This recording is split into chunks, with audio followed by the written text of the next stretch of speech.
खबरें को मजीद आगे बढ़ाते हुए रुख करते हैं रावलपिंडी का, जहां पर सिटी रिपोर्टर अब्दुल्ला खुदामी की रिपोर्ट के मुताबिक बिजली के ज़ायद बिलों की वजह से आवाम सरापा एहतजाज। वाक़ा हुक्काम की तरफ से सुनवाई न होने पर आवाम में शदीद गम व गुस्सा पाया जाता है। आवाम मुश्तइल हो रही है, लेकिन इंतज़ामिया का न कोई बंदा मौजूद है और न ही वापदा अफसरान उनकी दाद रसी के लिए वहाँ पर मौजूद हैं। आवाम का कहना है कि अगर उनके ज़ायद बिल वापस ना लिए गए तो एहतजाजन मेन रोड को बंद कर दिया जाएगा। मज़ीद खबरों और अपडेट्स के लिए देखते रहिए टुडे न्यूज़ HD।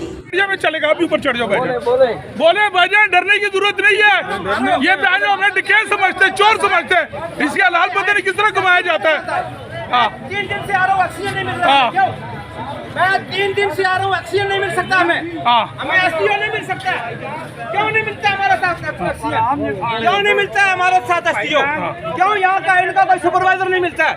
मैं क्लर्क बैठा हुआ हूँ। भाईजान तुसी भराओ, मैं ਤੁਹਾਡੇ ਨਾਲ ਇਹ ਮਕਸਦ ਹੋ ਰਿਹਾ ਨਾ, ਨੈਕਸਟ ਟਾਈਮ ਅਸੀਂ ਪੂਰਾ ਰੋਡ ਬੰਦ ਕਰ ਸਾਂ। इंशाल्लाह इंशाल्लाह इंशाल्लाह इंशाल्लाह।